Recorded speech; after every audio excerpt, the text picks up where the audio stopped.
Voyons à nouveau, mais de manière plus détaillée, comment la toute première procédure d'attachement au réseau fonctionne. Tout d'abord, le terminal envoie une demande d'attachement au réseau dans laquelle il inclut l'IMSI de l'abonné et ses capacités en termes de sécurité. Ainsi, le réseau peut identifier l'abonné et peut connaître les algorithmes de chiffrement et d'intégrité supportés par le terminal. Après réception de cette demande, le MME a besoin d'un vecteur d'authentification afin de pouvoir authentifier le terminal. Il envoie une demande de vecteur d'authentification au HSS en indiquant l'IMSI de l'abonné et le réseau auquel l'abonné veut s'attacher. Le réseau est identifié par le code du pays et le code d'opérateur au sein du pays. Si l'abonné est dans son réseau, les codes pays et opérateurs sont les mêmes que ceux de l'IMSI. Si l'abonné est à l'étranger, le MCC et le MNC envoyés au HSS sont ceux du réseau visité. Le HSS génère plusieurs vecteurs d'authentification et les envoie au MME. Le MME il utilise un de ces vecteurs. Il commence la procédure d'authentification du terminal. Le terminal authentifie le réseau grâce au jeton d'authentification et renvoie la réponse RES. Le MME vérifie que le RES envoyé correspond au XRES qu'il a dans son vecteur d'authentification.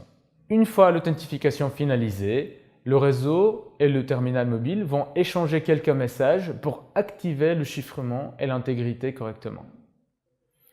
Les procédures sont définies pour éviter de se retrouver dans des situations problématiques où l'un d'entre eux chiffre les messages avec un algorithme et l'autre essaie de les déchiffrer avec un autre. Le MME active le chiffrement du terminal avec la commande Security Mode. Il indique les algorithmes de chiffrement et d'intégrité à utiliser pour la suite des communications avec le MME.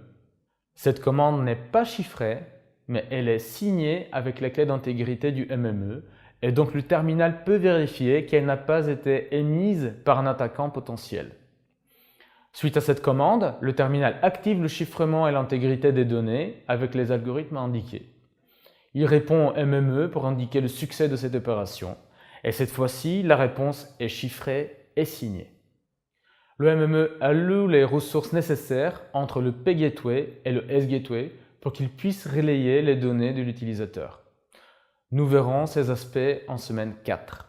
Ensuite, le MME envoie un message à l'inode B pour lui indiquer que l'utilisateur a été authentifié et pour donner, entre autres, la clé KInode B.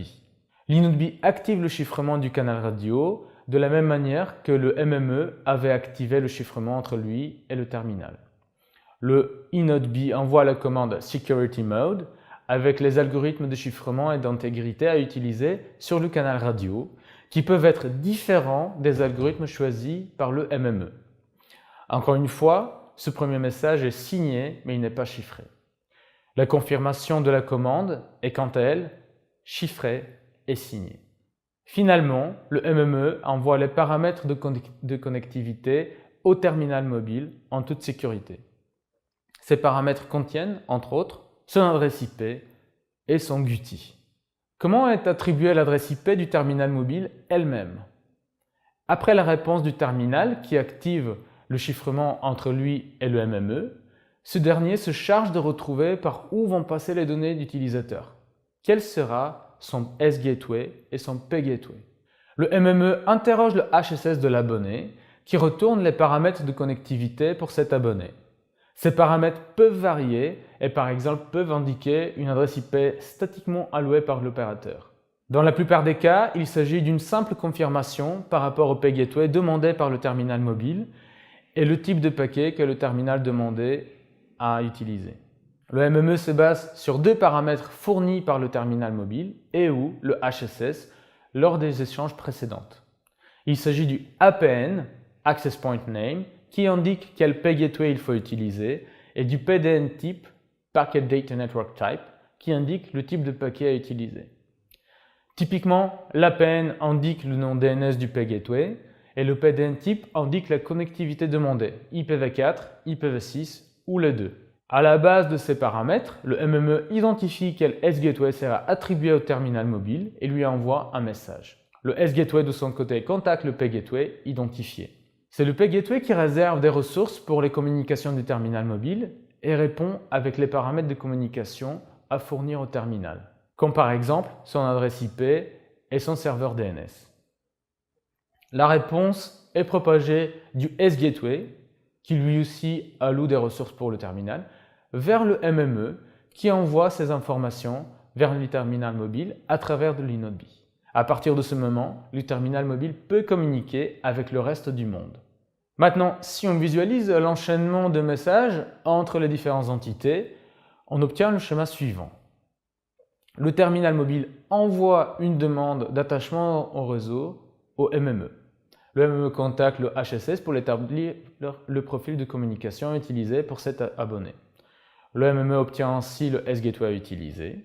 Il contacte le S-Gateway en lui indiquant les paramètres de communication. Le S-Gateway, de son côté, contacte le P-Gateway identifié par l'APN. Finalement, le P-Gateway alloue les ressources nécessaires, comme l'adresse IP de l'utilisateur, et renvoie au S-Gateway une confirmation avec les paramètres à fournir au terminal mobile. À la réception de cette confirmation, le S-Gateway alloue de son côté aussi les ressources nécessaires pour la communication entre lui et le P-Gateway. À partir de ce moment, les paquets IP de cet utilisateur peuvent transiter entre le P-Gateway et le S-Gateway. Ensuite, le S-Gateway confirme le succès de cette opération au MME, qui de son côté transmet le contexte de sécurité à l'inode B. Le contexte contient des paramètres de sécurité, mais également les ressources à allouer à l'inode B pour établir le canal de communication entre lui et le S-Gateway. Nous verrons ces points en semaines 4 et 5. Les paquets IP peuvent transiter maintenant entre le S-Gateway et l'inode B.